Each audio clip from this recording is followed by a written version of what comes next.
Sa South Cotabato, 8 individual ang arestado sa magkakahiwalay na anti-illegal drug operations at law enforcement operations. Ang blotter sa report.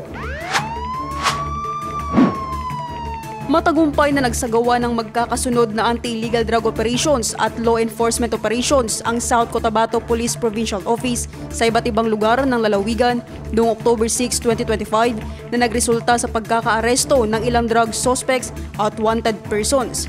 Dakong 6:30 ng gabi, ikinasa ng Pulumulok Municipal Police Station katuwang ang SCPPO Drug Enforcement Unit at SCPPO Provincial Intelligence Unit sa koordinasyon ng PIDEA 12 ang isang buy-bust operation sa Barangay Magsaysay, Pulumulok.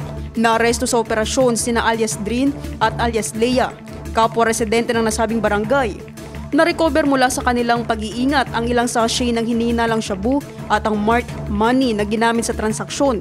11:30 ng umaga, matagumpay ding na isilbi ng pinagsanib na puwersa ng Coronadal City Police Station, Isulan MPS, Sultan Kudarat Police Provincial Office, CIDG South Cotabato PFU, South Cotabato Highway Patrol Unit at RID-12 Tracker Team Charlie ang warrant of arrest laban kay alias Kalbo sa Barangay Kulambog, Isulan, Sultan Kudarat.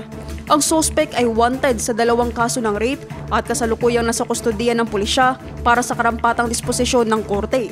Samantala, bandang 4:00 ng hapon, nagsagawa rin ng buy-bust operation ang Coronadal City Police Station kasama ang South Cotabato Provincial DEU at iba pang kaukulang unit sa Barangay Morales, Coronadal City. Naresto sa operasyon sina alias Jules at alias Ter, kung saan nasamsam ang ilang sachet ng hinihinalang shabu at buy-bust money. Pagsapit naman ng 9:00 ng gabi, isa pang buy-bust operation ang isinagawa sa Barangay New Pangasinan, Coronadal City sa pangunguna ng Coronadal CPS, CPDEU, SCPPDEU, SCPIU at RID-12 Tracker Team Charlie sa koordinasyon ng PIDEA 12. Naresto sina alias Butchie at alias Joy, kung saan nasamsam din ang mga sachet ng hinihinalang shabu at buy-bust money. Lahat ng mga naarestong suspect at nakumpisang ebidensya ay dinala sa kani-kanilang operating police stations para sa documentation at wastong disposition.